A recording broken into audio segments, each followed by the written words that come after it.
Well, hello there, good people. Hi, I'm Jason with Green Country Agroforestry. It's 8 o'clock, well, almost 8 o'clock anyway, in the evening on Wednesday, which means it's time for yet another live stream.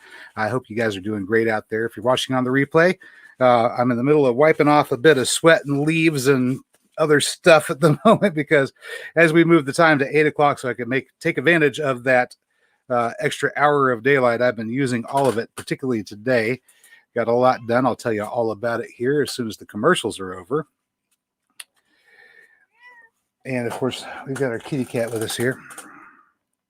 I'm looking to see who's with us tonight. I don't see anybody. Well, I saw Sassafras Red in earlier. I saw Simply Jan. I saw Homestead Aquarius. And of course, Mary is Tulsa Fox. Mary's there. Or was. Let me see. Checking YouTube.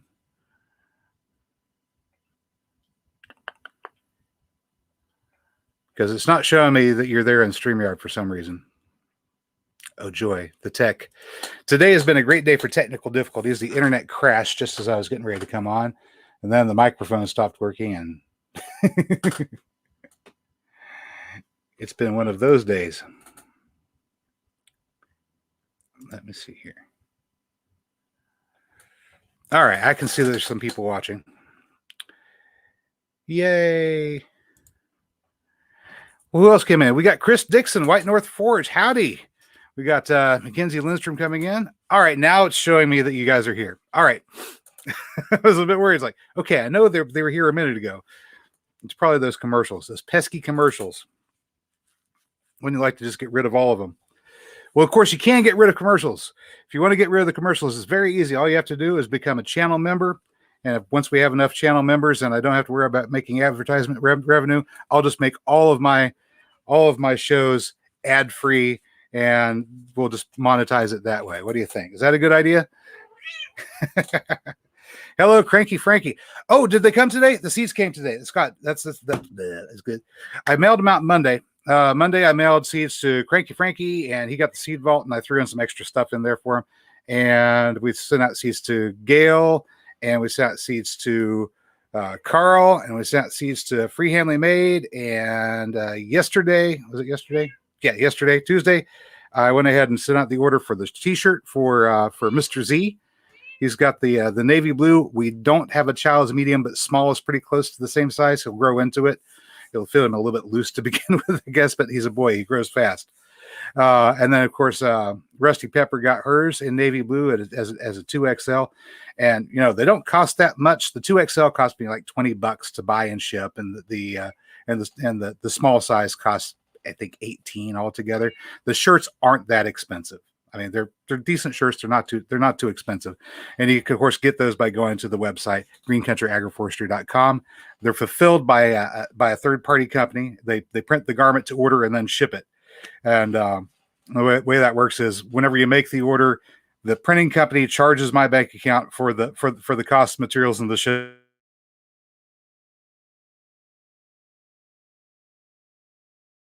And do the order and ship it from there, which is kind of cool. But always that possibility. Oh, my screen went back for a second there. There's always that possibility that I might get orders for 500 or 600 shirts at once, and my bank account will be overdrafted. But that's not likely to happen. I think we got enough in there to handle 40 orders all at once without there being any problem.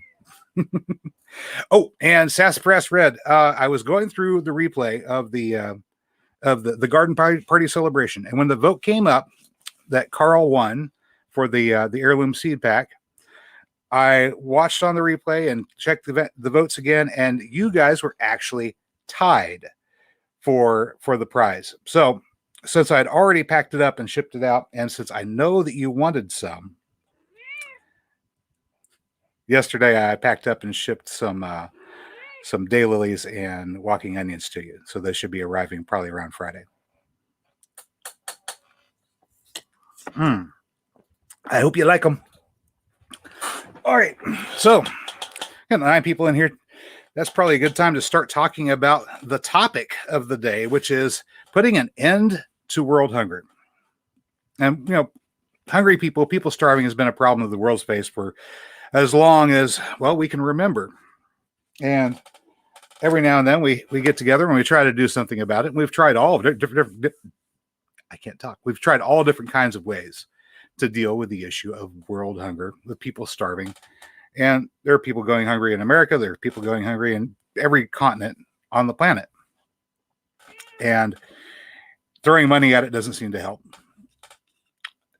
And just caring, well, that doesn't help either. But we have to come up with some way to actually address the issue and make sure that people aren't going hungry. And there is a way to do it. It's a way that's not expensive. It's a way that's easy to duplicate. It's a way that not only not expensive, it can be free if you want it to be free, or you can spend money on it if you want to spend money. It's all up to you whether you want to spend any money on it or not. At the basic level, it is free to do, and it's simple to do. And I'm going to lay it out for you really quick. It has to do with planting trees, obviously, right? And not just any trees, but trees that actually produce something. I came to this realization a few years ago whenever we were having seeds, not bombs. Well, yeah, in some cases, we might need to do something about the warlords that are keeping an iron grip on the people so the food aid doesn't get to the people. But that's another topic for another time, I think. All right. So you want to plant trees that produce something.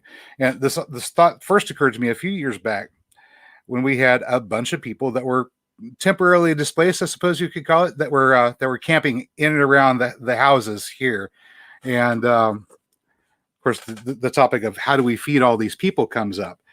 And the easy answer was we look to nature, because I happen to know there's a bunch of pecan trees growing wild all over the neighborhood within easy walking distance. And all we need to do is motivate these people to go and pick up the nuts, and whatever we don't eat, we can package up, take to the flea market and sell $5 a pound, and we can buy the rest of the food that way. And so we did a lot of that. And that was just going around picking up whatever happened to be free and available. Of course, whenever they start putting the expansion to the highway through a couple of blocks over, they knocked out about 20 or 30 pecan trees. So there's a certain wealth of food that has gone away recently. Yay, Joe Serrano's here. And Terry Douglas is here. First time watching. Found your link the other day. Hit save and remind when you go. Nice. Nice. Well, the good thing is this plan does not require money. It really doesn't. It just requires a little bit of time and effort, and not a whole lot of time and effort in all actuality. 1 day's worth of effort on the part of everybody that wants to participate. 1 day's worth of effort per year. Maybe 2 tops, and not the entire day at that. Maybe about 10 or 15 minutes of that day. It doesn't require cash. What is it? All right. So every year you have a birthday, and for your birthday, you might buy yourself something special. Well, I would consider buying yourself the opportunity to not have to worry about what you're going to eat ever again in life, to be something that's worth spending money on. And maybe not you, but the next person that comes after you. So for your birthday present, you get a tree. Doesn't have to be a tree that you buy from the nursery. It could be a tree that you start from a seed. Yep, you need to get your hands dirty. For example, those pecan trees, they grow wild all over the place here, and they drop pecans on a regular basis. Some of those germinate, some of those produce trees, and all you have to do is go dig one up before it gets mowed over and put it in someplace deliberately and intentionally so that it can grow. Yes, it's going to take it a long time to grow to full maturity, but it will eventually grow to the point where it produces a lot of food. And if somebody has the motivation to go pick up those nuts, it takes about 2 weeks out of every year to go pick up the nuts, and you've got enough food to last you through until the next year. And then the rest of the time you just eat whatever you want to. But okay, so every year plant 1 tree.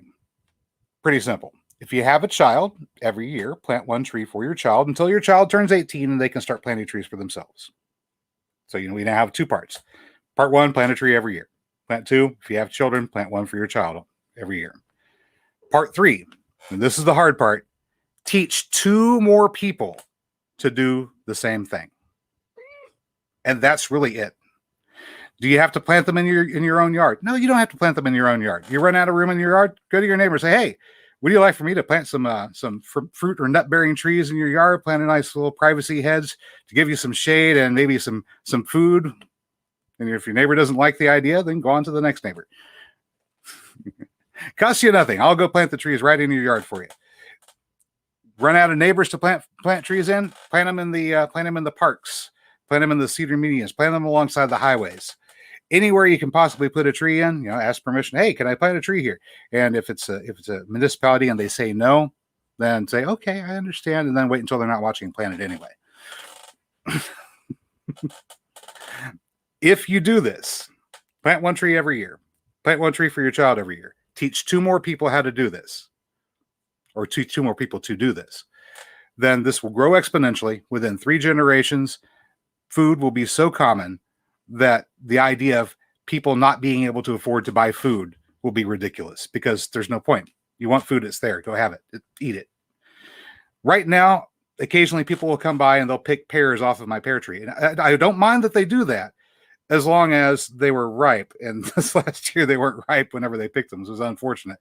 And Mary was saying, well, does it bother you? You want to build a fence around it? I said, no, really. I like the idea of having it open so that if people are hungry, they can come and take and eat, because that's the idea. And once more people are doing this, it won't be a big question of, well, they just stole your food. It's like, it's free. It grows freely. It's everywhere. It's everywhere. And all you have to do is just eat. And we don't have a problem with hunger anymore. All right. Hello, Freehandly Made and Gale Southern Living. Nice to see you guys. So, what's Joe saying? Homeless or home folks here prefer money. Neighbor one day gave a couple of overripe bananas and they left them on the curbside. Yeah, see? Yeah. The problem is not, in a lot of cases, the problem is not that there isn't the food. The problem is there's lack of motivation in some particular cases. Whenever I was homeless, and I was for a while, finding food was not a problem. It's always there if you know where to look.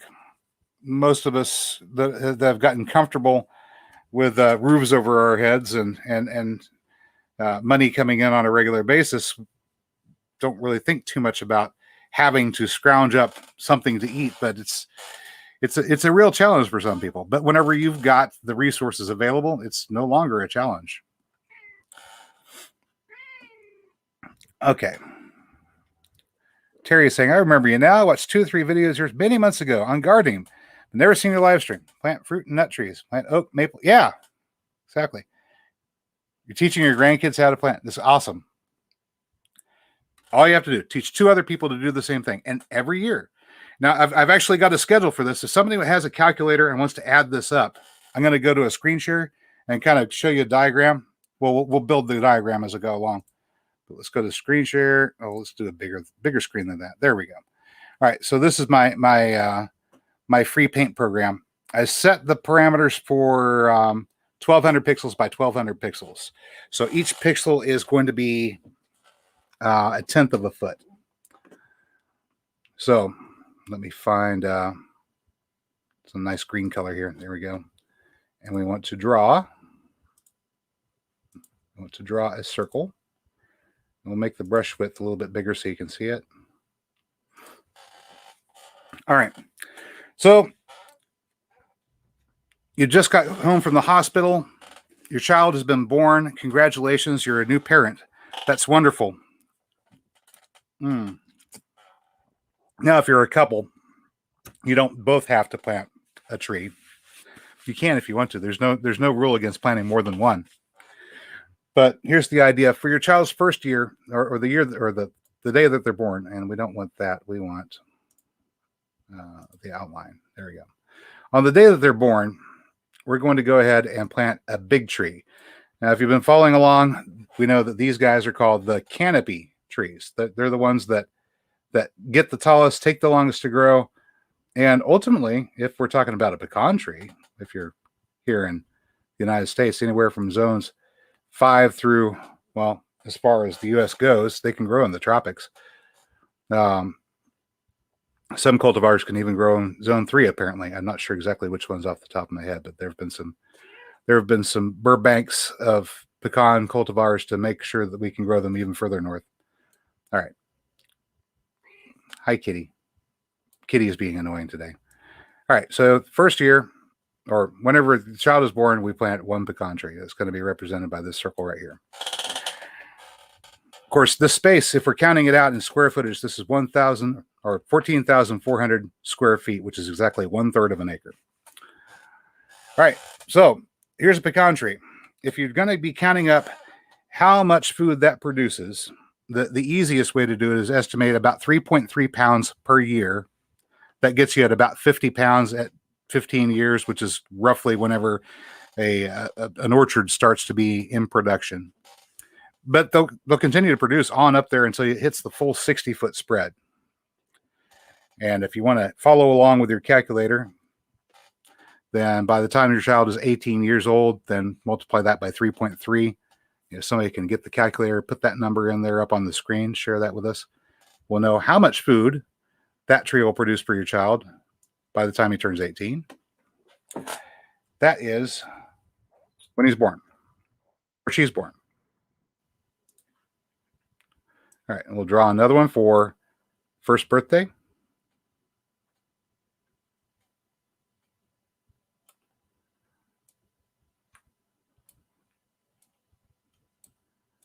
And once again, you don't necessarily have to plant this in your own yard, but imagine if you did, you could plant this.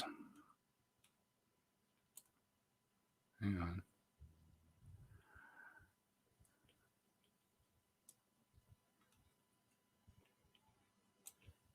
I can't see my little grabber because there it is. Lord. The little link that says StreamYard is sharing a window is blocking me from being able to grab the handle. All right. There we go. That's a little bit more than 600. All right. There's 60 feet and 60 feet. Your child is now 1 year old. We plant another big tree. And we do this until your child hits age 3. Of course, at age 18, this particular tree is going to be producing 3.3 pounds less than the first tree you planted. But that's okay, because they add up. Go to here. All right.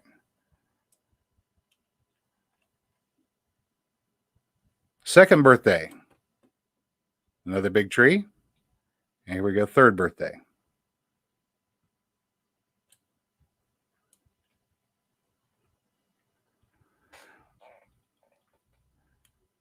All right, remember this, the third tree that we planted is going to be 3.3 pounds less than the first tree, or 3.3 pounds less than the second tree, so on and so forth. We'll add all of these up together. When your kid turns 18, and you'll be surprised at how many pounds of food are being produced just from the trees that you planted for your child. All right, so they're born 1 year old, 2 year old, 3 year old. We got a 3 year old kid, and how many pounds of food do we have out of that? All right. Has anybody got the calculator going? Nobody is using the calculator. I can see. Yeah. All right. Like check up on chat here. Hey, we got David watching. Oh, Dave, Rachel is calling us to dinner in a minute. Ah, cool. Ironic considering the thing is, hi, David. And wow, nice. Chris Clever Craft is here. Let me see. Moon sprouts. I don't think I've seen moon sprouts before. Hi. Acorn is a tree in a nutshell. There we go.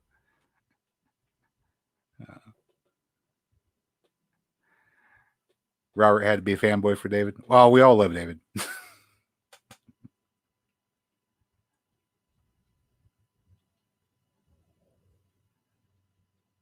Moon Sprouts says it's cool. We plant all the kids' afterbirths under peach trees. That's a nice way to do it. Cosmic cultivators, happiness all. Nice.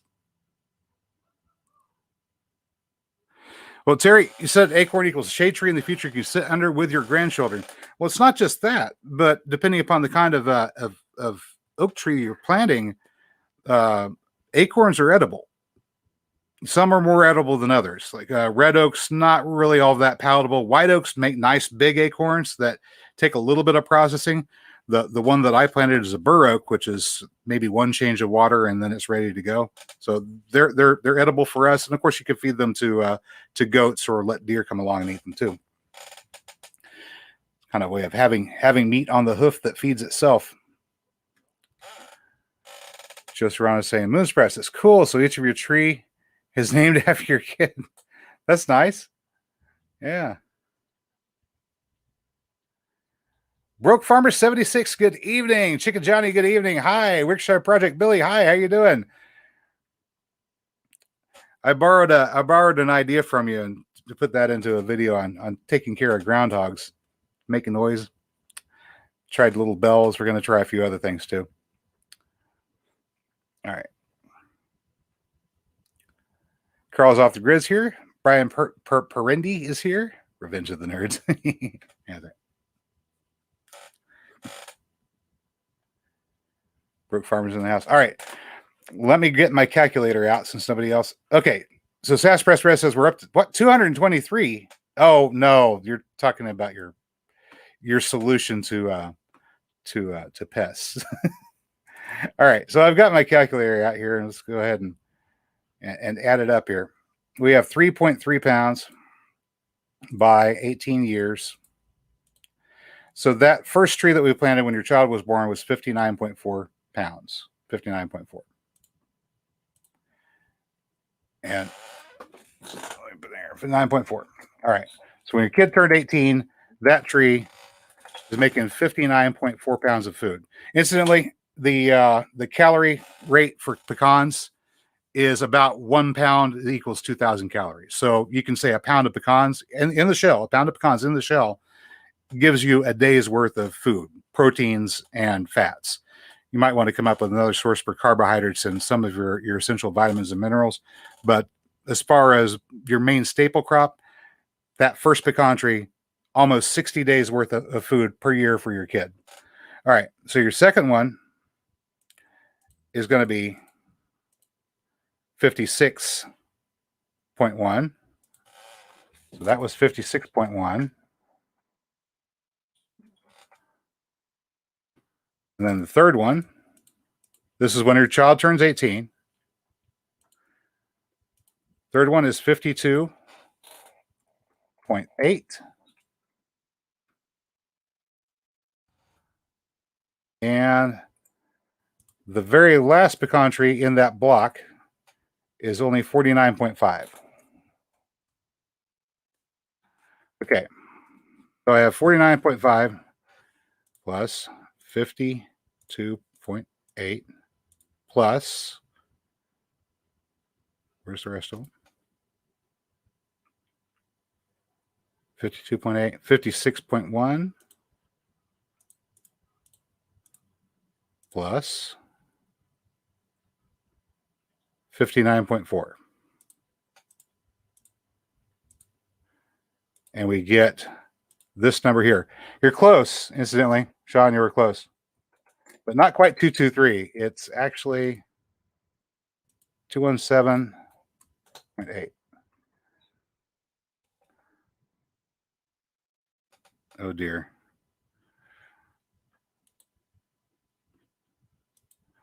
My computer's not wanting to cooperate with me. Okay, there we go. So just those 4 trees that you planted the day your child was born, first birthday, second birthday, third birthday, that's 4 trees. 4 trees. 4 trees that their shade will cover 1/3 of an acre every year, producing 217.8 days worth of food by the time your child was 18 and could take benefit of it. Chestnut production is a little bit less per tree, but you get more trees per acre, so it's still pretty good. If you're up in zone 4 and higher, go with chestnuts. And of course, the other tree that I'll be talking about here in a little bit, of course, is hazelnuts, which are massive producers, and they produce fast. They ramp up quick.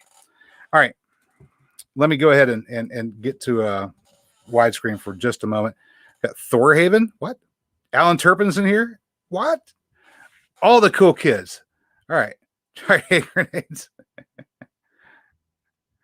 Just casually saving the world. Well, no, I'm not saving the world. I'm just planting my share of trees, maybe a couple extra. That's all. And then trying to convince at least 2 other people to do the same thing. Create synergistic transformation says how it just okay. That's that you asked that question. I don't have the numbers for chestnuts off the top of my head. I bet if you watch one single lecture from Mark Shepard, he could probably lay it out for you because that's his big deal is growing chestnuts up in Wisconsin. And also he's on the hazelnut gang too. All right. Vicky Savage. Vicky's got, shall I tell everybody what you got? You got 100 acres in Arkansas that she's planting food forest in. At the rate of production that I'm talking about, if she was able to fully utilize that full 100 acres, that's going to feed a small army. But where was Thorhaven Farm? I missed it. Oh, there you are. I see you now. Hello, everyone. I can't talk. Hope everyone is doing amazing tonight. I'm doing pretty good. I'm guzzling this tea here. I brewed green tea and I put a little bit of honey in it, and it chilled it because I knew I was going to be sweating a lot today. And you'll get to see what I did here in a couple of days whenever I post the video. But basically, I'll tell you, I'm turning a section of lawn. We still have a little bit of lawn left, like a little bit. Turning a section of lawn into garden, and doing it the easy way.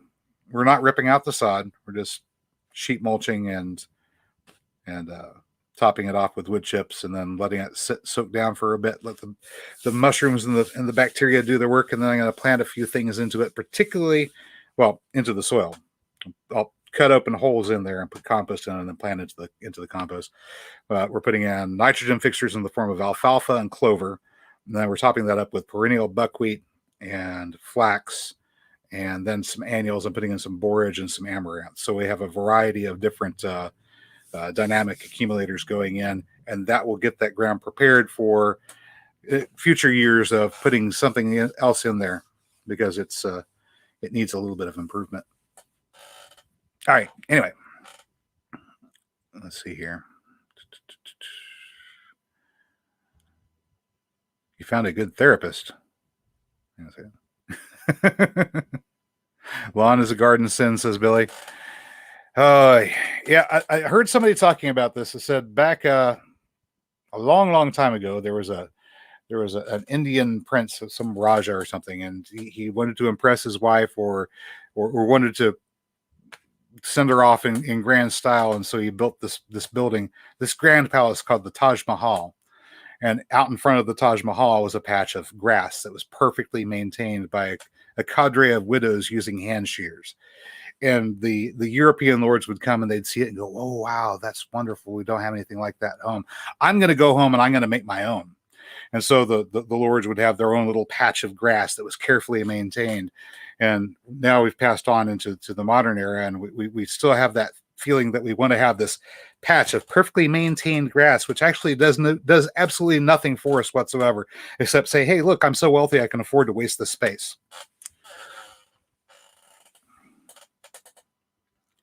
All right. Mary says new emoji. We do need to come up with a new emoji, because we do have enough members now that we can get one more new emoji, and we need to put our heads together and figure out what it's going to be. I've heard some suggestions, and actually Tim Roberts, Ridge Life, did something cool not too long ago, where he gave out the right to make a new emoji as a prize, as a giveaway. I thought that was an awesome idea, and we might do that too. All right. Am I almost caught up? I think I'm almost caught up. I was almost caught up. Now more people are talking. All right. So, Joe's talking about buckwheat. It's called Alpharon. Yeah. It's an interesting crop. It's a flower that produces a seed that can be used as a pseudo cereal. It does not contain gluten, but it is very high in protein. And the variety I'm planting is a perennial. There are annual versions of buckwheat as well. The perennial buckwheat does not. A groundhog emoji, that's not a bad idea. Frog emoji has been kind of high on my list of things that I wanted to put out, but I'm gonna make it so that so that one of you guys can pick out what it winds up being, one way or the other. We won't get into that today, but talk amongst yourselves. I mean, you'll come up with something. Groundhog emoji is actually a pretty good idea. Moonsprouts, new member. Hello. Thank you for. I can't talk. I was going to say thank you for subscribing. Thank you for joining. We greatly appreciate it.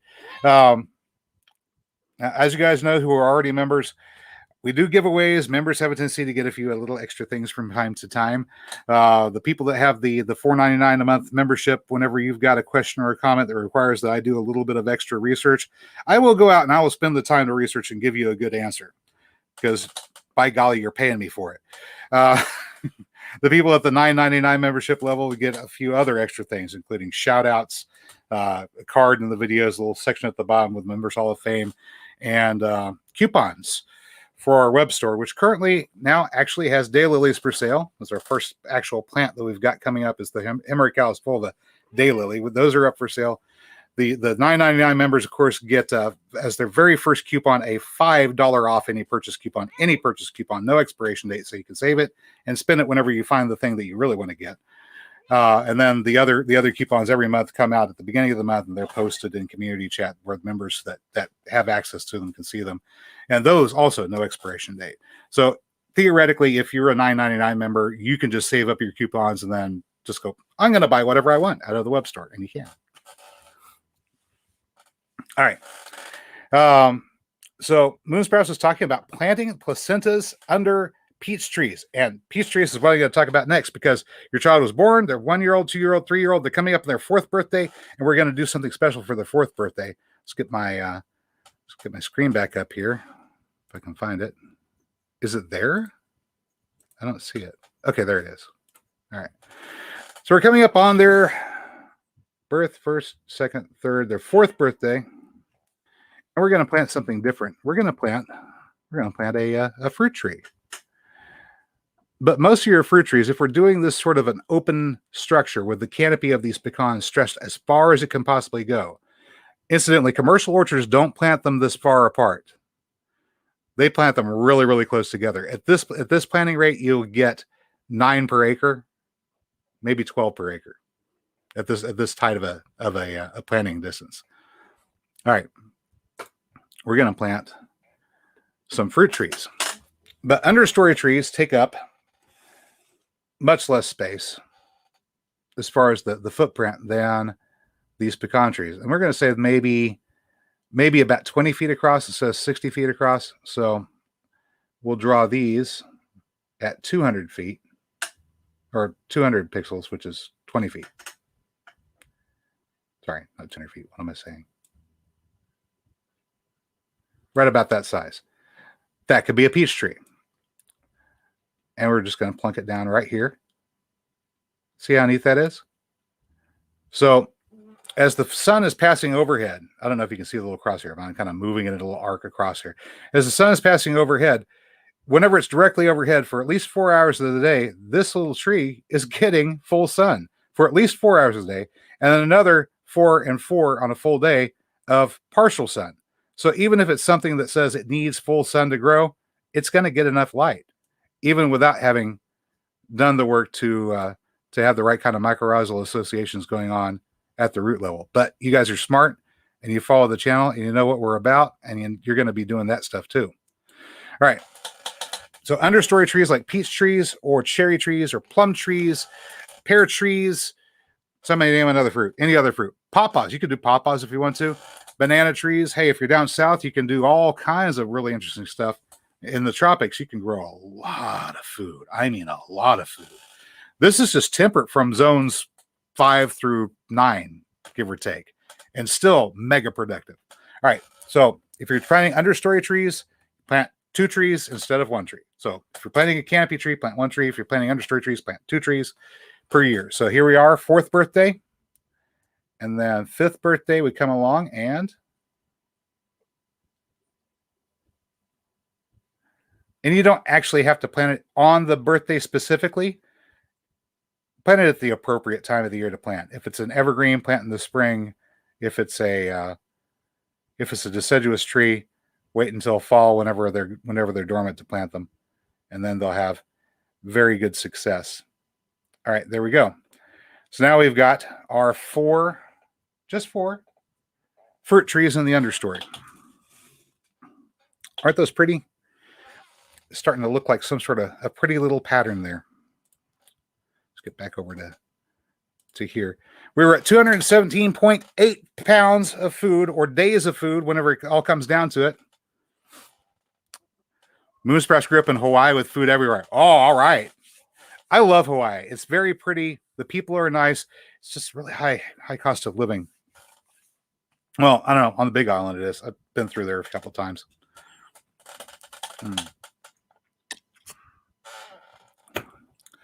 Mulberries are prolific. Yeah, they are. I would probably plant a mulberry and grow it as a shrub.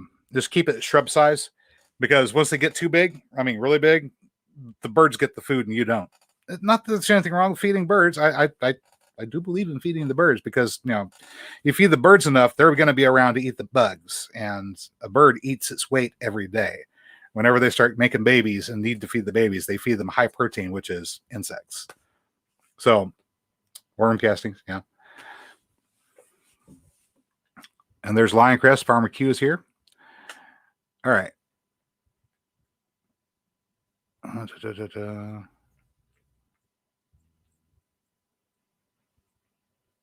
Critter feed. Humans are critter too. Yeah.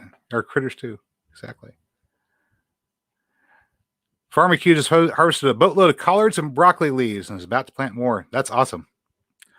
I've got even more seeds started in the little 72 plug trays in the back. I've got one tray of buckwheat. I've got one tray of alfalfa. I've got one tray of clover. I decided, hey, I'm gonna plant out clover in individual plugs and plug them in. And I've got a mixed tray of borage and amaranth, and threw in some celery for just giggles, and what else I put in there? Some more sweet basil, because why not? The bees love it. Brian said, screwed up so many times in horticulture. Stanley Plum at Lake gone. Oh.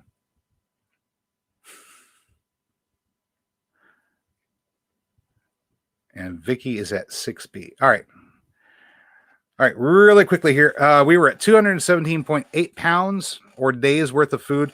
Those 4 trees, incidentally, we were doing 2 one year and then 2 the next year. Between those, estimate probably about 15 days worth of food each, because let's face it, you're not going to live entirely on cherries, peaches, plums, apples. Or, yeah, I guess you could do oranges or anything like that. So 15 days for each tree times 4, that's 60. So we're going to go plus 60. We're at 277.8. Right there. All right. So your child was born. First birthday, second birthday, third birthday. That's all big trees. Next 2 birthdays, little trees. So there's birthday number 5, birthday number 6, birthday number 6. And we're at 277.8 days worth of food for your kid. They're 6 years old. By the time they're 18, they're almost completely fed for the rest of their life. Isn't that wonderful? All right. Let me see here.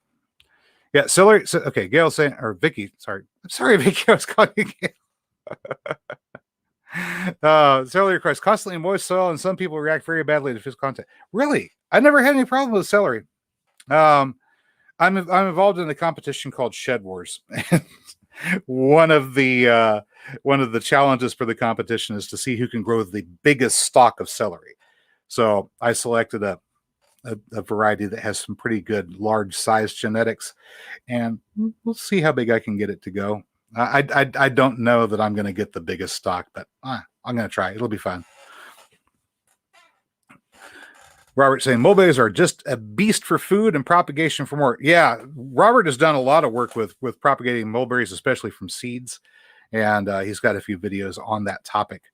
If you wanted to go learn more about it. Of course, David the Good, if he's still around, even if he's not, go to David the Good's channel. I'm sure you're going to find a few videos, particularly in his archives, on the growing of mulberries, because that was a really big thing for him when he was back in Florida. he kind of sparked the entire fad for growing mulberry trees in Florida all by his lonesome. Gladiator challenge is what cosmic cultivators. Yeah, it's gladiator challenges. Would groundnut apios be a good idea for running up the pecan trees? I've considered possibly using groundnut in some applications. I don't know about pecans. I want to do a little bit more looking into groundnut before I make a declaration as to whether it's good or not, because I don't have the personal experience with it. It sounds like a great idea. The only downside that I see is you have to dig it up. And I really don't like having to dig things up. I mean, sweet potatoes are wonderful, but you have to dig them up. And that's an extra chore. So I want to grow sweet potatoes in the areas that the roots of the other plants haven't really formed a nice thick mat in yet.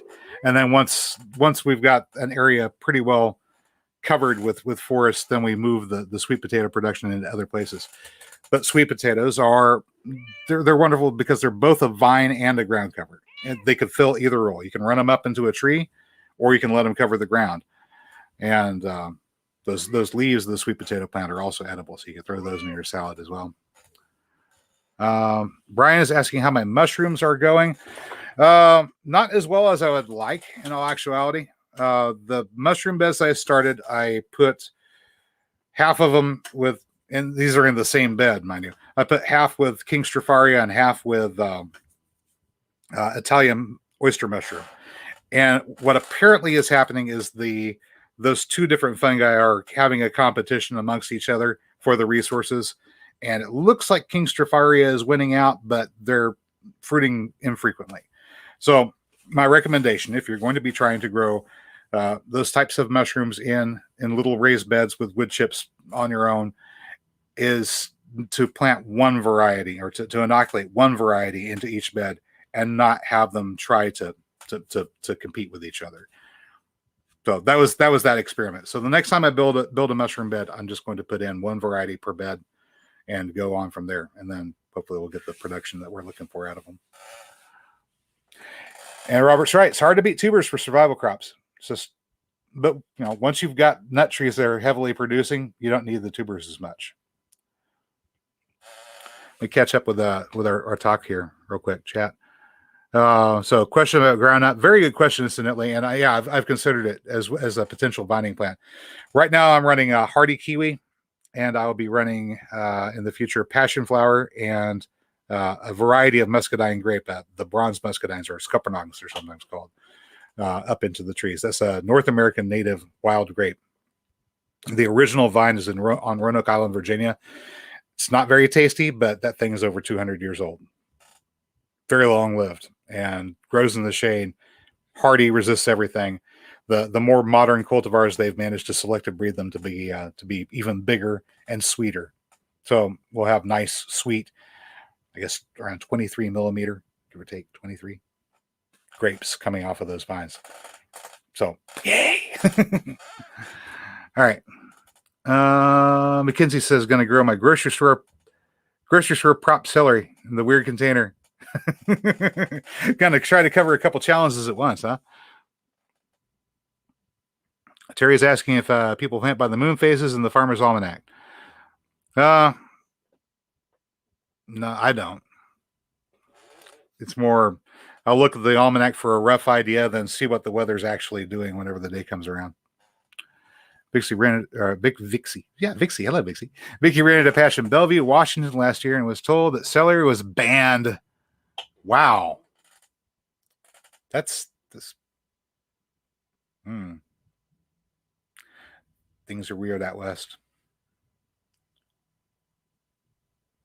Yeah, celery likes cold weather. It's a cooler weather crop. I probably would have a better chance at growing it if I started it after the heat breaks in the fall. All right.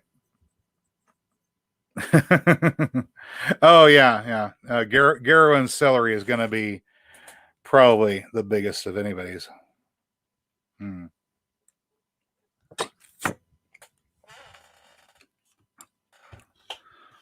Cosmic Cultivators say much more accurate if you use space weather to figure out the weather on planet Earth. Yeah, I think you're probably right there, because a long time ago, people kept track of the movement of the planets, and they were aware that there were solar cycles, and you would have periods whenever there was colder weather and warmer weather, and that was all based upon a grand cycle of events, which had something to do with the movement of planets. If they knew exactly what it was, I don't know, because that information didn't get passed down. But we do know that they were keeping track of them, and that we know that that was related to portents for what the weather was going to do in the future. What we know now is the planets exert a microgravitational force upon the surface of the sun, just the way the moon does on the waters of Earth. So that the plasma in the corona of the sun is affected and influenced by those planets to a small degree. There are also deep cycles within the sun that have something to do with it. But what that all adds up to is whenever the planets align just right, we get bad winters or extremely long cold periods or extremely long hot periods because of the effect of the planets and microgravity on the sun. Kind of interesting. So yeah, grand solar minimums and maximums all has to do with microgravity. Tides, basically, tides in the sun. All right, so we're up to born 1, 2, 3, 4, 5th birthday. Okay, we need 6th birthday. 6th birthday plant. How about we go ahead and go with one of my favorites, which is the hazelnut. Let me go back to share. We're looking at this thing. All right, so hazelnuts have a spread of about 12 feet. So we would make them 120 for a hazelnut. Let me find a good color for a hazelnut. There we go. Nice brown. And hazelnuts, incidentally, don't mind a little bit of shade, but since they're a bushy type plant, let's go ahead and do 4 of those per year instead of 2. All right. So if this is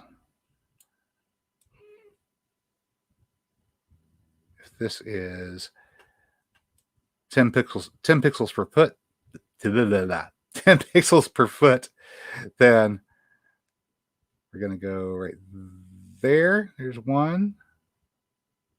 Yeah, I can't draw today.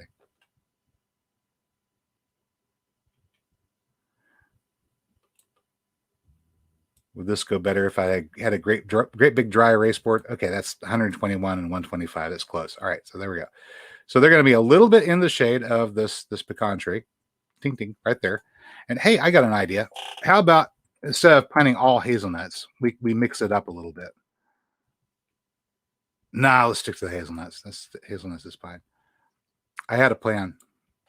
Let's not rock the boat. All right. We'll stick with the plan. It'll make sense in a minute. Oh, okay.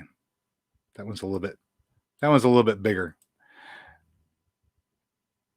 There's a 14-foot hazelnut. Let's make that a little bit smaller. All right. So there we go. There's 6th birthday, 4 hazelnut trees. Hazelnuts grow anywhere from zone 3 all the way up into zone 9, I think it is, in here in North America. And I imagine if you're in the South, they would as well in those approximate zones. Each one, even for that small size, will produce anywhere from 15 to 25 pounds of nuts a year. And the average production is about 2,000 calories per pound. Yeah, hazelnuts are wind pollinated. So you don't want to plant just one tree or one bush. They have a bushy growth habit. So we're going to count them as bushes. They don't get very big. They're only about maybe 10, 12 feet wide, 10 to 12 feet tall at the top. And so they have this bush habit. They occupy that space. They're going to be under everything. And so we put those in there.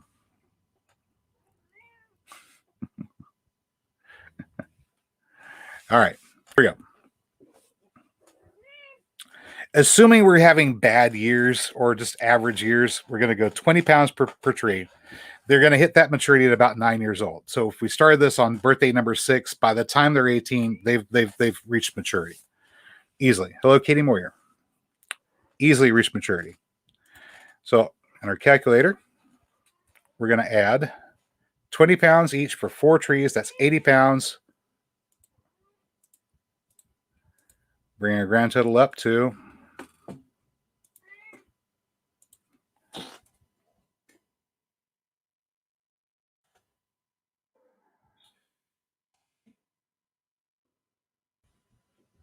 Where'd you go? 357.8 by the time your child turns 18. But we're only up to their 6th birthday. They've got a few more birthdays to go. Well, this seemed like a good idea. So 7th birthday, we'll do the same thing. There we go. Hazelnut tree there.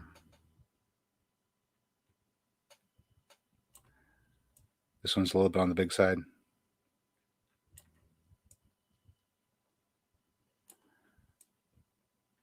Another one there.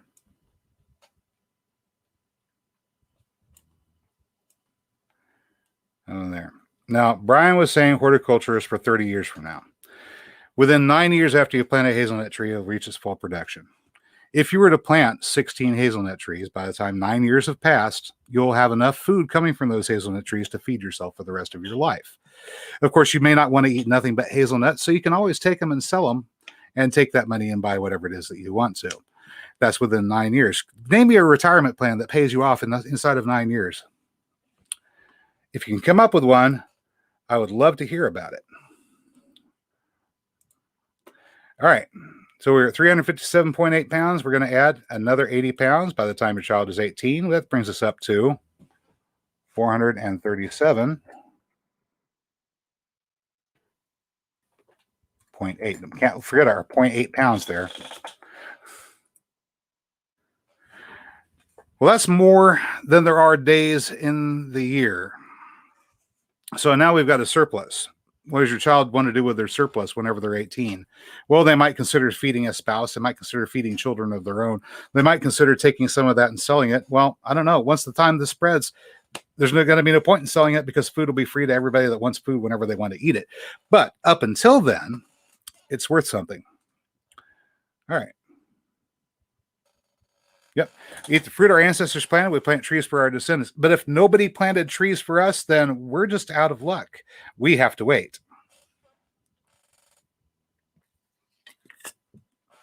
Yep. So we're at 437.8 pounds, going back to what we're at. 6th, 7th. Let's go birthday number 8. Birthday number 8 right here. This is inside 1/3 of an acre. If you wanted to, you could build a house right there in the middle, assuming your kid would want a place to live. It's not a big house.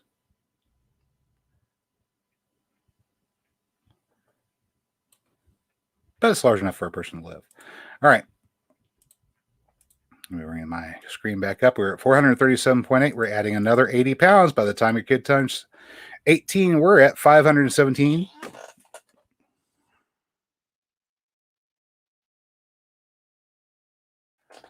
That's days worth of food every year produced by what you have planted. Your child is now 8 years old with that much productivity, that much of a retirement plan for them, waiting for them by the time they turn 18. And here's the fun part. Once you've started planting, you've got a pecan tree that's producing. You get free pecan trees from the pecan tree that's producing. You can plant them anywhere. You get free fruit trees. You get free nut trees, free hazelnuts. They'll produce for you. I've got hazelnuts that are 3 years old that have started to produce suckers already, and all I have to do is pull the mulch back, go down there with my pruning shears, snip them off of the parent, take those, and plant them wherever I want them. And I can do that forever and ever and ever, and it won't cost me another penny to propagate more trees from there. More trees. All right. But we got one more birthday, and your child will be 9 years old. And for the 9th birthday, it's going to be the last year that we plant hazelnuts for them. I know it's sad, but they don't really need more than 16 hazelnut trees.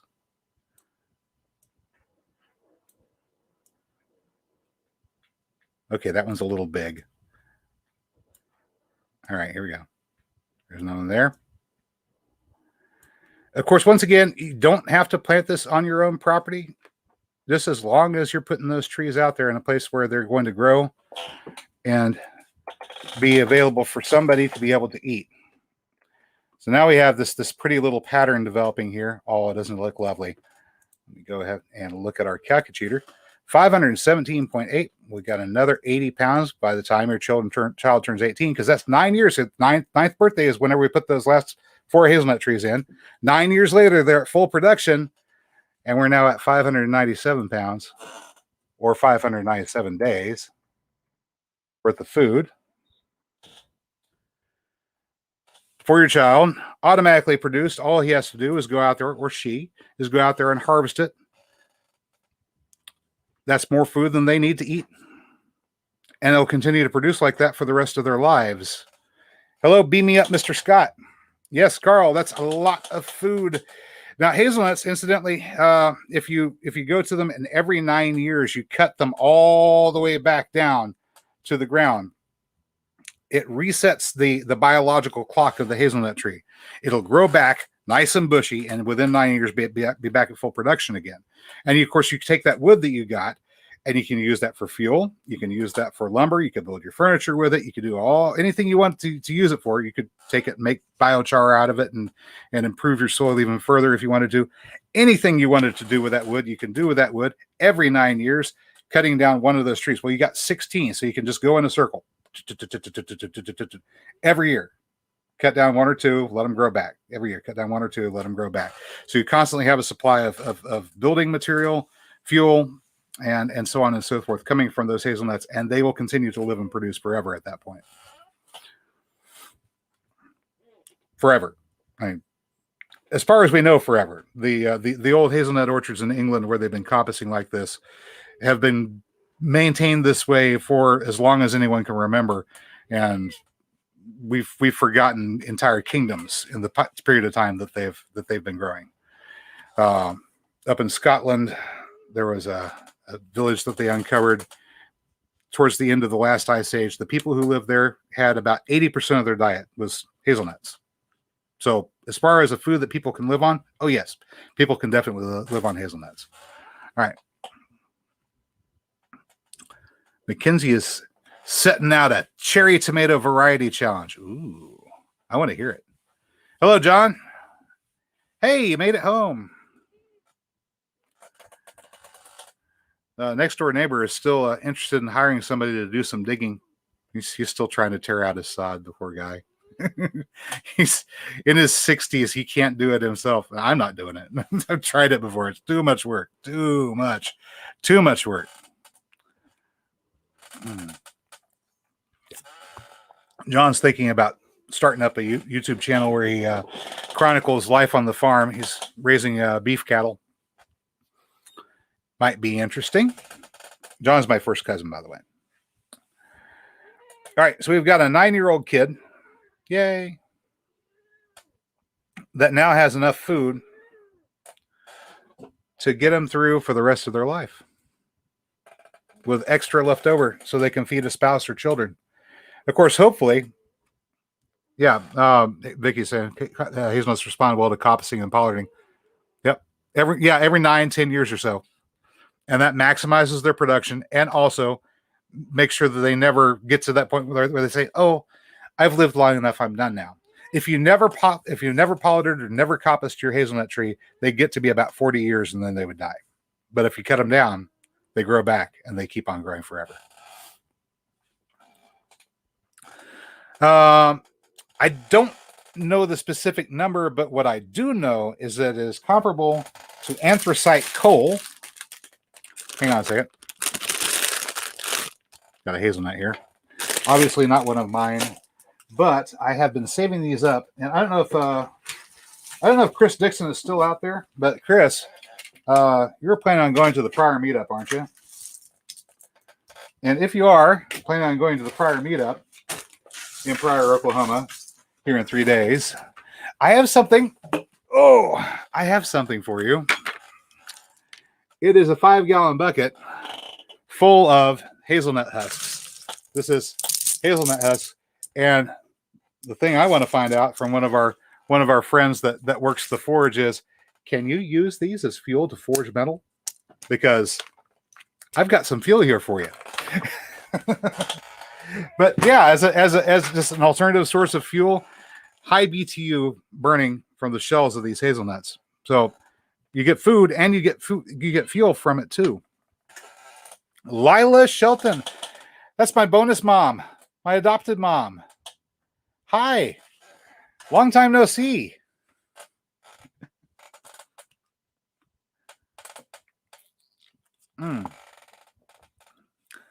Thorhaven Farm is planting apple and pear trees all around. Nice.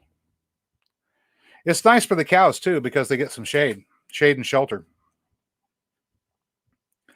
And of course, you spread those out, you still have plenty of room for the grass at the ground level.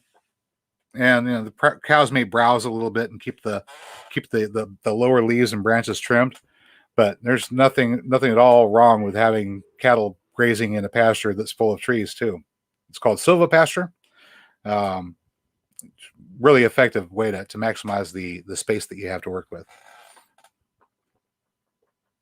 Let me see here. Shells for fuel. Yep. All right.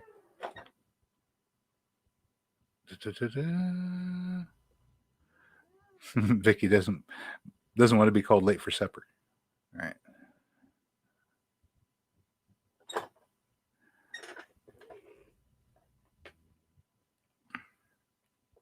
Oh, yeah. John says he's gonna show the odd jobs that he does as well. Yeah, that'll work. I mean, change it up a bit. You can only go out and take the cattle some hay so many times before people have seen it. All right. Terry's saying start 10 feet away from the trunk of a tree and stop where the limbs above stop because it's had big root system. Yeah. Aww. But it says, love you like a son. So Lila's kids, I met them, I want to say maybe 20 years ago. Maybe longer. I don't know. But we got along so well that we're essentially like brothers. And Lila's my bonus mom. Right, Thorhaven to say apple tree printing. Our apple tree printing we want to save for our smoker. Yeah, using apple wood for smoking sounds good. Okay, we're at 597.8 pounds. I don't think I put the decimal point in there. And then your child turns 10 years old. 10's a special year whenever you're a kid. I don't know why, but it just feels extra special whenever you turn 10. 10's a good year for treats, I think. Special treats. So let's give your kid a special treat. How about some more bushes? This time we'll go with, I'm drawing these a little bit big. Some will go with some blueberry bushes.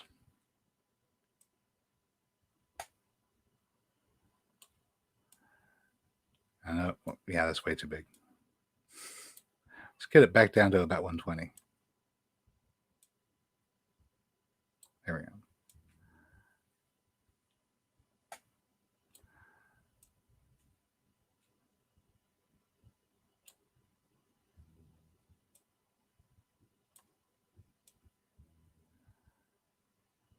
All right, so we're going to pack in some blueberry bushes. Of course, they're bushes, so we plant 4 of them. If it's a canopy tree, we plant 1. If it's an understory tree, we plant 2. If it's a bush, we plant 4. There we go. And you could work out something else for your other perennials as well. Your herbaceous perennials, the ones that only get to be about 3 or 4 foot tall, 2 or 3 feet wide. Your ground covers, probably want to plant more than 4 of your herbaceous perennials and ground covers. 20 or 30 or something of that nature of those. A block of 60 strawberries. This is not inconsequential. All right, so blueberries, we're looking about 15 pounds each. So there's 30 pounds, 60 pounds. But as far as days worth of food, 60 pounds of blueberries, you're probably, in all actuality, going to wind up trading the blueberries for fish or something instead of eating them directly. But we're going to count that as about 20 more days worth of food, which brings us to 617.8 days worth of food per year produced. Your child is now 10 years old with that much looking forward to them whenever they turn 18. All right. Robert's saying BTU is hard to find in the middle of the road and about the same as the other nut trees, which ain't. Oh yeah, holes. Yeah. Okay. So I don't know what the BTUs are. I'd have to look it up. And Vicky is asking, at what point would we be adding edible vines? See, that's a good question. I don't know. I haven't come up with a number that seems to sound right to me as far as what number of edible vines is the appropriate number to plant per year.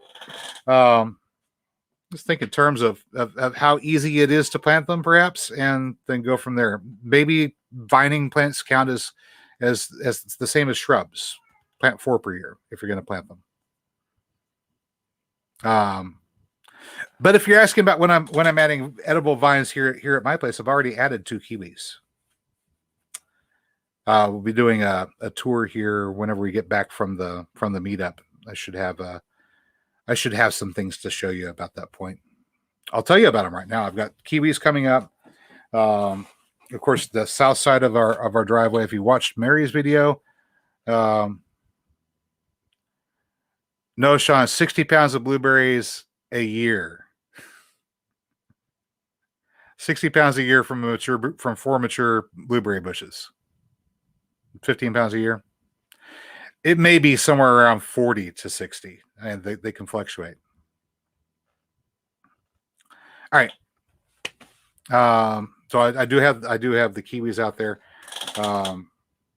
The annuals that I've got planted, I threw in a big patch of cumin, which is starting to come up, and I've got some interesting melons that came over from Israel that I'm growing. And let's see, some Lakota squash. Updates on the corn, which is just. Should I tell you about the corn or make it a surprise? The corn that we planted. Okay. Yeah, I'll tell you about the corn. I went and found the variety of corn that the natives grew in this part of the world for thousands of years before the Europeans arrived, and said, okay, I want to try growing that variety, because if they've been growing it here for thousands of years, obviously it's well adapted to our climate. And so I got it. It's called Big Horse Spotted Corn. It was grown by the Osage Nation. So I took it and I only got like 90 grains of corn, 90 kernels of corn into this package. Okay, get off my lap, kitty. You're annoying. Cats and eat. Yeah. All right. So I got 90 kernels. And well, that's all I got. And I planted them out, just went ahead and spaced them as if that I'd already thinned them. I had two that did not germinate or got eaten by something else before they came up. So I've got 88 corn plants growing in a block, 5 rows, corn. So they're going to be well pollinated by the wind.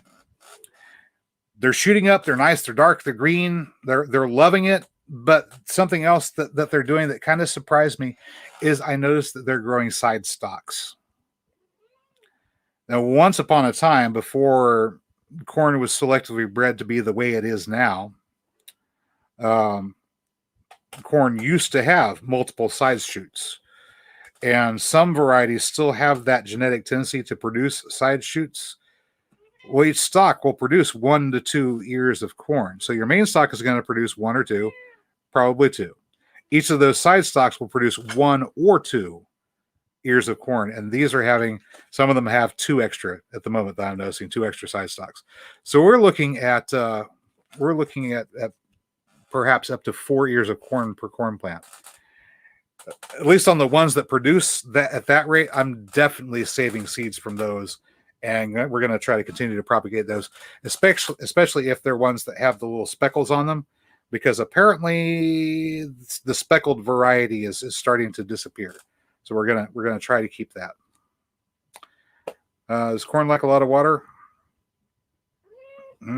Yeah, it's fairly water intensive. If you let it dry out, it's going to suffer. Yeah, corn is a grass. Now, it's not big enough These stalks of corn aren't going to be big enough that I can run the beans up into them. So the old Three Sisters garden method that we're all familiar with won't exactly work with them. They're not going to get tall enough. They'll get maybe 6 or 7 foot tall. But I do have the beans growing next door. All right. So how old is our kid now? They're 10. They got blueberries for their birthday. Bush beans. Yeah, we could do bush beans. I'm growing a pole bean though. This year I still have some of the Cherokee Trail of Tears black beans that I'm growing, but this year most of the beans I'm growing are Anasazi beans. And yeah, they grow like gangbusters. Okay, we get back over to the diagram. 11th birthday. Well, assuming the kid likes blueberries, we'll plant some more. You don't have to plant blueberries. You could plant something else that's bushy that will fill that particular niche. I just happen to like blueberries. When I was a kid, since we didn't have blueberry bushes, the only way you got blueberries was going to the store to buy them. And they weren't cheap. So we wound up not having blueberries. But whenever I happened to be over at somebody's house playing with friends or whatever, and they happen to have blueberries, it's like, oh, blueberries, yeah. So in my mind, I equate blueberries with being wealthy. I can afford blueberries. Or in this particular case, by the time your child turns 18, their blueberry bushes will be producing between 80 and 120 pounds of blueberries every year. Like that. We'll come back over here. We're at 617.8. And we're going to say that was worth another 20 days worth of food, which is 637.8 days worth of food by planting one thing essentially per year, every year for your kid as your kid's growing up. And of course, you're doing the same thing for yourself, which you're going to be able to get some harvest out of that. But imagine after you're gone, somebody else is going to be able to eat all that food. And as long as you don't care that somebody else is going to be able to eat that food, then by golly, world hunger will disappear within 3 generations. Yeah, you can always do blackberries, raspberries. I'm growing raspberries also. I'm growing raspberries and blackberries. I've got both the Heritage Red and the golden raspberry, which are just wonderful. And then, of course, blackberry is not doing so good at the moment. I got the ones that are the commercial variety, and they didn't like it. So I'm getting ready to take a trip to a little secret fishing hole that I know of where there's a blackberry thicket growing around it. And wow, the dog's going off about something. It's my neighbor's dog, though. Oh, great. It's those people that like to walk down the road and yell at each other, even though they're walking right next to each other. You know who they are. Okay, those people, they're walking by. All right. So, secret fishing hole, where there's a lot of small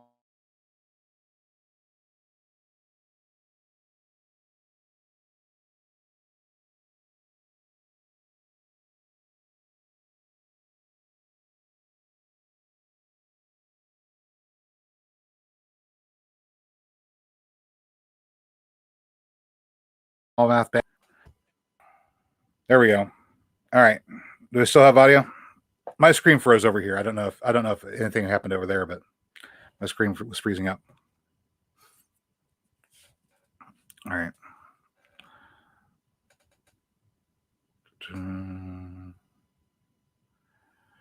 So yeah, blueberries, raspberries, blackberries. I'm going to go out to that fishing hole and retrieve some blackberries from a blackberry thicket that's next door.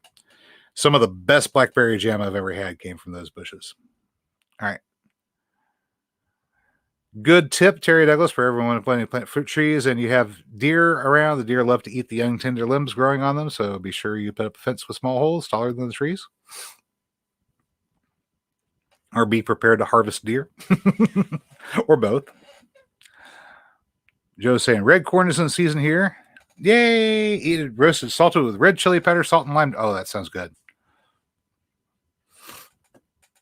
I'm not supposed to be having grains at the moment, though, unfortunately. My diet. No refined sugar, no processed grain. Whole corn, maybe. I might be able to pull off whole corn. I'll think about it. Yeah, I'm going to have some corn. You know I'm going to eat some of that corn, right? I have to. I grew it. I have to eat it. Berries worth more than gold. But well, yeah, because you can take your berries, you can dry your berries, and you can take your nuts and you can lightly roast and press the nuts for oil and take your press cake with the nut in it and mix that with the berries that you've dried and produce essentially pemmican. Even if you don't have tallow to add to it, some of the best survival food out there. Not only does it keep you going, it's very tasty.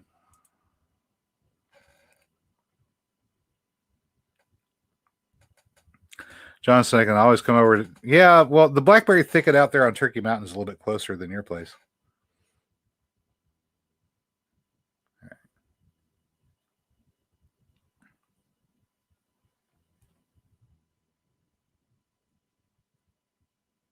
All right.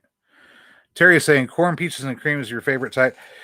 I've grown it, peaches and cream corn. It didn't do really well for me. I got a few years out of it. Nothing at all like this big horse spotted corn does. This is growing good. That was just, I had to baby it to get it to do anything. So Brian had friends who played Dungeons and Dragons. You didn't play with them? What kind of kid were you? You didn't play with your friends? Jeez.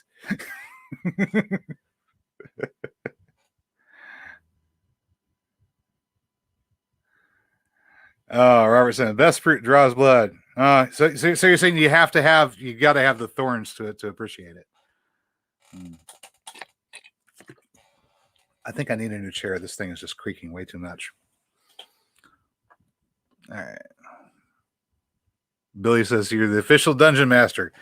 Oh, good. I hate being dungeon master. It's a lot of work.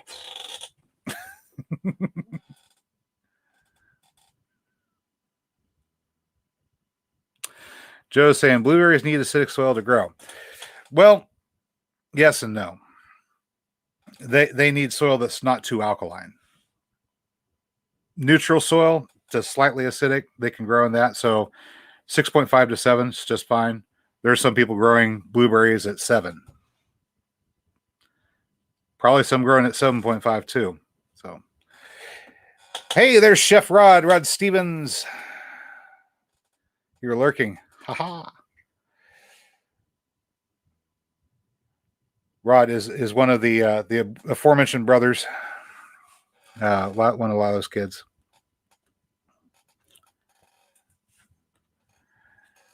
Worked with him at a restaurant a few times, at least once, maybe twice. Yeah. 2, 3 times. Yeah. Anyway, we had fun. I love to cook, but he's a lot better at it than I am. Good night, Mackenzie. Billy says, eat the corn, just don't chew it.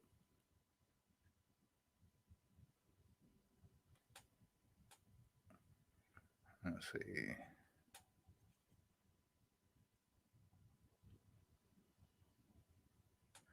Beat me up, Mr. Scott is asking if anybody has experience using eggshells dissolved in vinegar to make a calcium supplement. I personally do not. Haven't had any problem with getting enough calcium to the plants, so it's not been an issue. Billy says he keeps a Chessex 7-pack polydice near him at all times. Right on.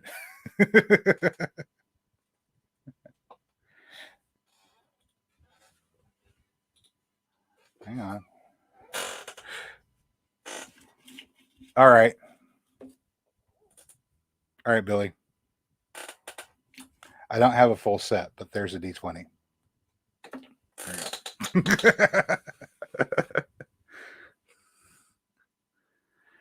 Crushed nuts, dried berries, and tallow. Yep. Good stuff. Yeah. Okay. So yeah, we were there. Okay. No. Velody Ranch also. Velody Ranch. Whenever Velody Ranch was open, we were there. Ha! I'm getting ready to do a steak cutting video here whenever my outdoor kitchen table arrives. I've got one coming from, I think it's Amazon. Well, Mary ordered it. I was trying to pick one up at the ranch store, but they didn't have one, and she said, "Oh, I think I found one, and it's on the way." I said, "It's on the way." Yeah, I already ordered it. Okay, maybe tomorrow or the next day it'll be here, and so it'll be out there by the outdoor cooking area with a new toy, and we'll do some steak cutting. I got a good deal on some Angus, and I'm gonna cut steaks out of it. I think I can get good 8 steaks out of that chuck that I got. All right. Nerd confirmed. Yes. If anybody wants them, incidentally, we have an entire bookshelf full of the edition 3.5 Dungeons and Dragons books, free to good home. We don't need them. We're too busy to play games anymore. All right. Yep, Velody Ranch. That was a pretty good steakhouse, but I guess the operating costs were a little bit too high for them to keep going. New restaurants are always a challenge. If you run out of cash before they start making the return on your investment, then you're just sunk, even if you do have a good concept going. Okay. All right, we're up to 11 years old. Your kid's going to be having 637.8 pounds of food already. And we still have room. Of course, there's maybe about a 4 foot wide trunk in the middle, 4 foot wide trunk, 4 foot wide trunk, 4 foot wide trunk. All of this space inside of here is a good enough space that you can build a house in. You can, of course, surround that with ground covers and herbaceous perennials, things that don't mind a little bit of shade. And incidentally, it's not going to be a whole lot of shade because these canopies, the lowest limbs are about 15 to 20 feet off the ground whenever they get big. So there's plenty of space under these trees for all different kinds of things. This is just getting up to 11 years worth of planting. And you can see how much, 637.8 pounds after having been planning for just 11 years. Now imagine you're doing that for yourself. You're doing that for each of your children. Now you teach 2 other people to do the same thing. Give it 3 generations, let it spread, and world hunger is a thing of the past. That's the presentation, but I do have something to do if you want to hang around. I've got packages that have showed up that I haven't opened up yet, so I don't know what's in them. Mary ordered them, they arrived, and Melody's here. Hi, Melody. You're late. We're taking it out of your paycheck. So we've had some packages that showed up. They're not the outdoor kitchen table. That will probably be here tomorrow. But you guys want to find out what's in them? Oh. Hang on. Oh. Okay. So we have boxes. Oh, unknown boxes. No idea what's in this one. This one contains assorted tea variety pack, 40 count hot tea sampler with by the cup honey sticks. Okay, this is for Mary, so she can have a cup of tea with some honey to sweeten it while she's out on the road. So I'm going to put this over here with that's Mary's stuff. All right. Speaking of tea with honey. Oh, every day is like Christmas. You never know what's going to be arriving. It's packages.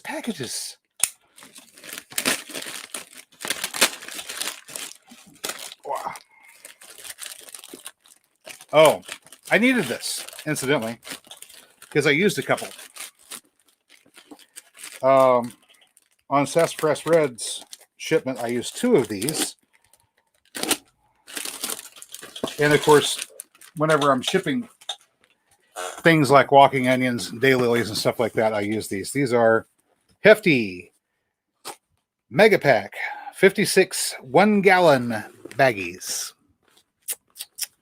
Yep. So the way I package them up is I'll take the plants, clean them up, remove the dead stuff, give them a haircut, and then take a paper towel, moisten it, wrap it up all the way around the plant so it's nice and moist, not wet, just moist.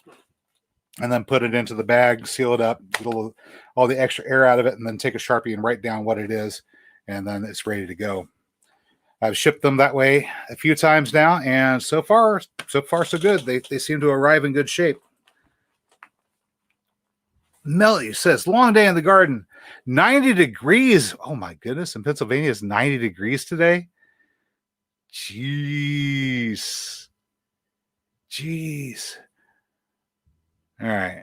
Sean said, just arrived at the bunkhouse. Why isn't the video working? We had a hiccup earlier. You might be at that point in the broadcast where it was messing up. 90 degrees up there in PA. Holy heck. You guys are supposed to have mild summers. Not 90 degrees this early on.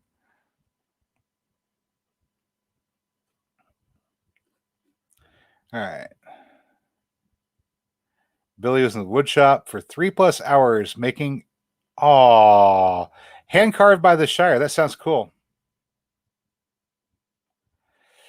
I think I want to recruit Billy and have him work as one of my little elves.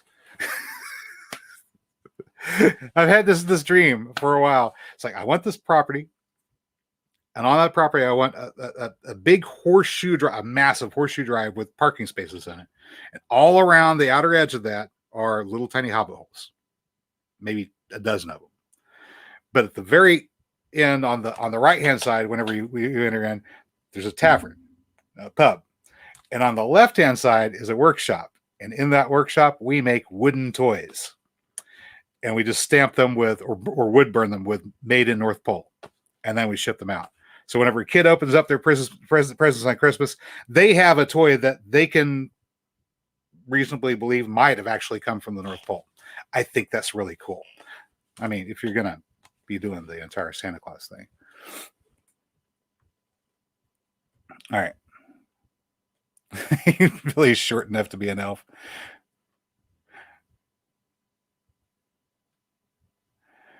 Oh yeah. It was very humid today. It was raining most of the day. As a matter of fact, we were in a rain cloud most of the day. And so off and on, I was running out there, and whenever it slowed down a little bit, I got the string trimmer out and I trimmed around where the patio was. And then I went back inside. Waited till the next break in the rain. Went out, pulled up the edgers, and then took the edging tool and went back out there and cut the grass out, and then worked it out with the hoe, and then raked it all around. And finally, whenever the rain stopped for the day, I was able to run out there and put down the sheet mulch and get it mulched in. And I actually got the pickup bed emptied in time. Mary wanted me to have it emptied by Saturday morning. It's emptied. We're good to go. Okay, not that hot in Tony, Alabama. What? Vicky's in Alabama. Oh, did you stop by and visit Greg? All right. Let's see. Terry says 85, 9 degrees here in Missouri. Yeah. Beam me up, Mr. Scott says, I'll carve chest sets. That sounds cool. I would love to have a hand-carved chest set. Wood burning logos on the... Yeah. I mean, that's just... I think that's incredibly cool. Have things that are made out of hand with natural materials, and if you want to believe that it was made by an elf in the North Pole, then you don't have to suspend disbelief too much to get there. All right, so we have a box full of packing material, and I should really probably start saving this, because it may come in handy later on. I'm gonna need to find a place to put that. All right. So this is obviously a box full of stuff for Mary. She's got this little squeeze yogurt things. And she's got a couple other items of a personal nature. Fiber. All right. Pouring. What else you got? What else you got? What else you got? All right. Hopefully it's not hot sauce. You want to see something scary? She sent me this.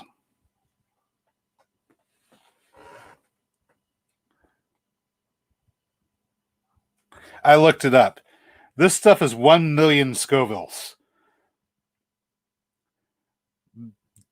This is evil. Evil, evil, evil stuff. Mary won't eat it. She loves hot food. She won't eat it. She tried the one that was like 650,000 and said, okay, I found my limit.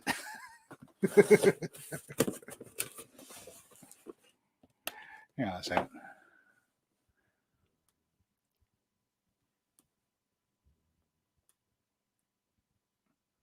think Florida got sick of sweating to death and dropped the weather on Pennsylvania. I don't know. Florida really depends. I lived there once, and depending upon the time of year, I mean, yes, it does get hot, but usually when it's hot, it's fairly dry and easy handle. Well, I don't know, except for those summer afternoons whenever it's humid and it rains at like 1:30 to 2 o'clock on the dot every day. But then it just dries right up again, so it's weird that way.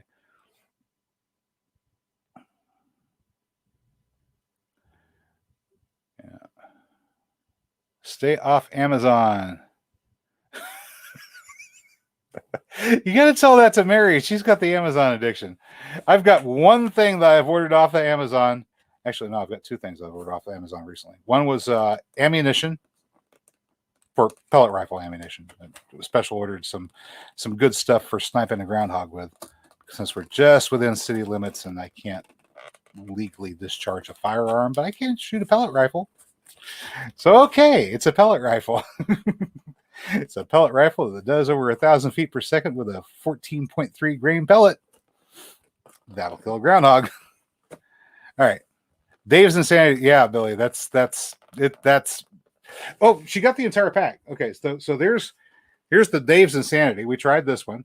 Did we try this one? No, we didn't try this one. There's Dave's Insanity. That's the Insanity one, right? And then, okay, there's that one there.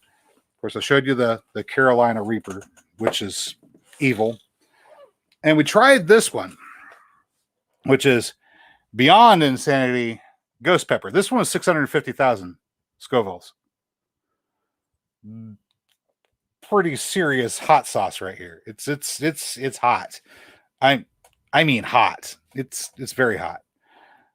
I mean very, very hot. All right. Groundhog jerky. Maybe. Mix them up and send it to Tim. I'll bet he'll eat it.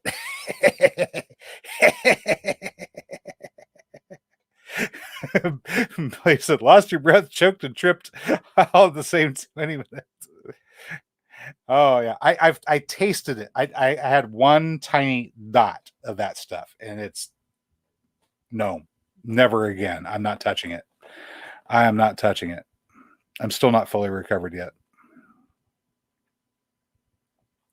I mixed that one tiny dot with about a quarter cup of barbecue sauce to make some spicy barbecue sauce. It was still too hot. I mean, one dot, not a drop, a speck. That's all. Too hot. Way too hot.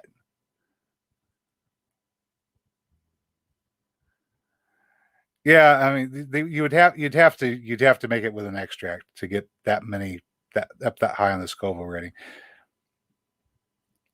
Yeah. Yeah, I prefer something that's just made with the peppers and not that. Robert says he had some 20 years ago. Hair never grew back.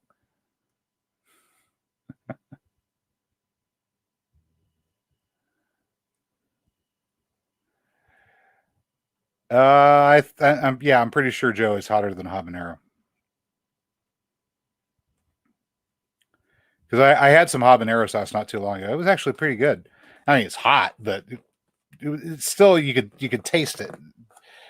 This stuff just it's bad. It's bad. It's really bad.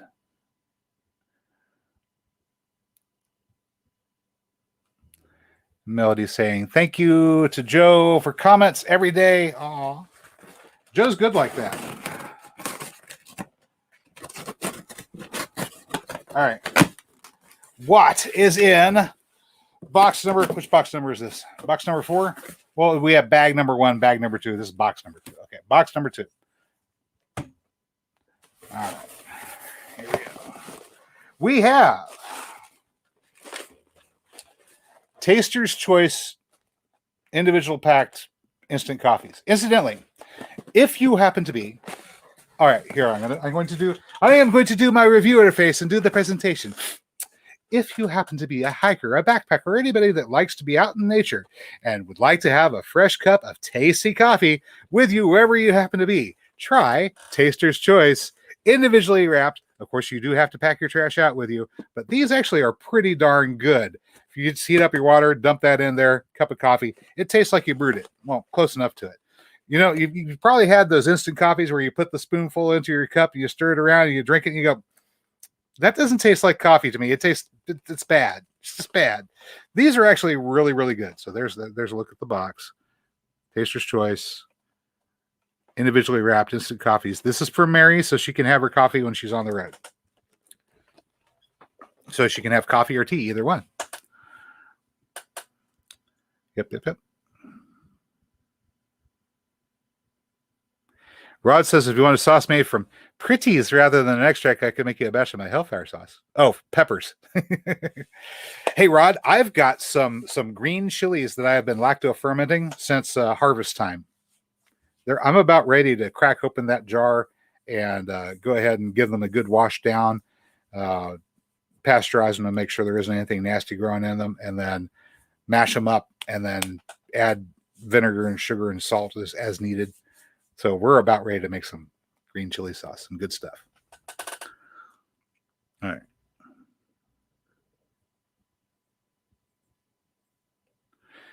Melody said I want to get a pour over for my travel mug on Amazon. Saw the channel Girl in the Woods. Okay. Oh yeah, Joe's at an interesting latitude. It's hot at the coastal beaches. Can't stand the heat, humidity. Yeah, it gets hot down there. He's not all the way at the southern end of Mexico, but he's pretty close. There's more of these squeeze type yogurts. I have not actually ever tasted one of these. So these are blueberry. Okay, Mary, I'm stealing one of your yogurts. I'm going to steal one of your yogurts because I have to know. All right, you've seen those things in the grocery store called Go-Gurt, right? I used to get them for Jessica, my daughter, and every morning when she's getting ready to go to school, I went, hey, here's a Go-Gurt and here's a granola bar. Don't say I didn't give you anything for breakfast. They feed her breakfast at the school, but just all right. How does this work? It's got a little. You see this little thing? It's got a little helicopter twist thing on the top. Okay, so you unscrew it. It unscrews. Oh, you can screw it back on too. All right, so here we go. So this is a squeeze pouch of yogurt, blueberry flavored.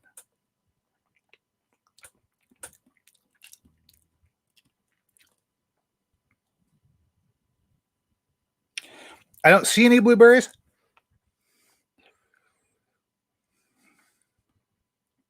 But it doesn't taste bad. Actually, that's pretty good.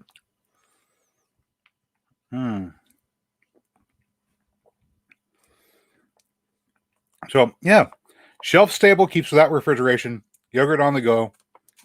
Hey, once again, you do have to pack it out because it's not biodegradable, but backpackers, hello, backpackers and campers, going out fishing, what have you, yogurt in a squeeze tube, not bad. And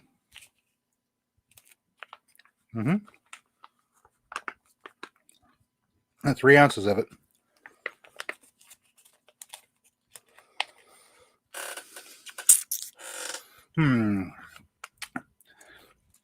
No, it doesn't taste quite like rich people. Rich people are a little bit salty. It's 90 calories. All right.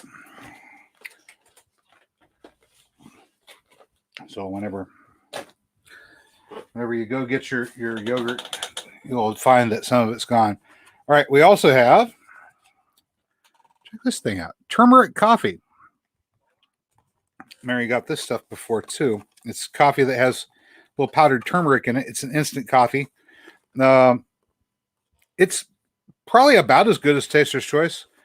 The turmeric powder in there is a little tiny bit grainy. So at the bottom of your cup, you're going to have a little bit of something, but it's not unpalatable. It's pretty decent. I'm eating space shuttle food. Hey, yeah. I didn't get to join NASA, so space shuttle food. I don't know if Mary was planning on drinking this herself. I drank up all of the last pack of this that she got, so I'm going to put it over there with the rest of her stuff. All right. And we got quart-sized freezer bags. Hey, we're going to be bagging up and freezing some fresh veggies here before too awful long. So these will come in handy. I will use them. I just won't use them for the nursery business. All right. Incidentally, if you're catching fish, here's a little trick, or anything else that you want to freeze. If it's meat, get yourself a bag like that, or a gallon bag, or whatever size you want.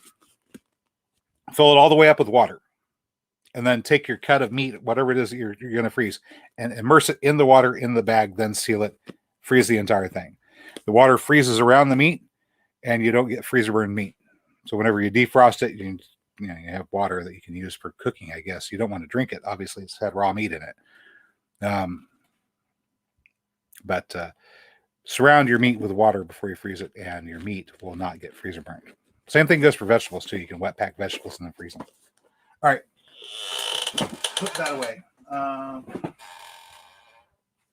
Okay, this was the other package of yogurt, and this was banana flavor. I'm not going to try one of these. I know what bananas taste like. All right. Only one other thing in this box, and this one's actually for me. This is the tea that I've been drinking. This is, you can read the package. There you go. You can read Chinese, right? All right. No, there it is. This is too much light. There we go. Temple of Heaven, China green tea, special gunpowder. So this is a whole tea, a whole green tea. Individual tea leaves dried up right there. They're all fresh. And just to put a teaspoon of those into your tea ball, put it in your cup, pour hot water over it, and you get green tea. Don't want to pay $10 for a 24-pack of green tea? Go brew your own. Put it in the fridge, pour it through a funnel, put it into a plastic bottle or whatever kind of bottle you want. Save you some money. At this rate, we can even afford to put honey in for a sweetener. All right. Let me see what's going on out there. All right. Sean's got an early pour. Thanks for stopping in, by the way. And keep your eyes out for that package. You don't want to sit around too long before you open it up and get them in the ground. They'll keep for probably a week, but after that, they're going to need to be in the ground. All right.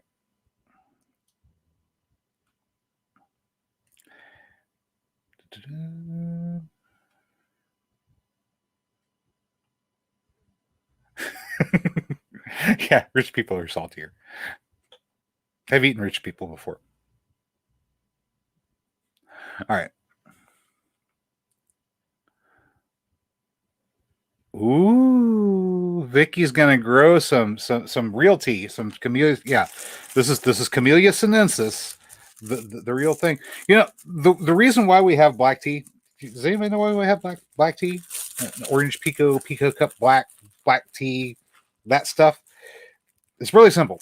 Whenever England discovered that they could get tea from China, and they could only get tea from China because China was very stingy about letting people grow tea plants or get seeds for camellia or grow them anywhere else at that time. In any case, they said, "Oh, we love this stuff. It's great," but it would spoil before they could get it back to England, and so they started fermenting it. They would ferment the tea and package up before they shipped it. And since it was already partially spoiled deliberately in a specific manner, it could survive the trip and be usable at the other side. And let me get these evil things out of the way. Oh, yeah. And that's how we got black tea. But you're supposed to drink it green. But now we can ship things and they can be here in the matter of weeks instead of months. And we can have things like green tea all over the world. Isn't the modern era great? I mean, it has its advantages, I guess. But yeah, I've tried growing Camellia sinensis before. Didn't have a lot of success with it. All right, so we got people taking off. People are taking off.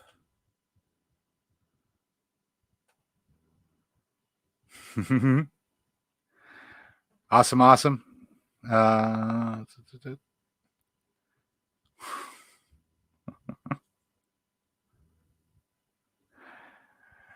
Oh yeah, Sassafras Red is the man. The Spitfire Red is Wendy. She's Spitfire Red is a girl. Sassafras Red is the boy. It's easy to get the two of them confused because they both have red in the name. That's about the only thing you get them confused, though. All right.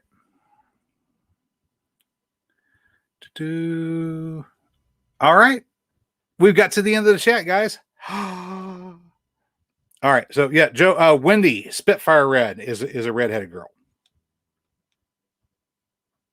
Anyway, that's it.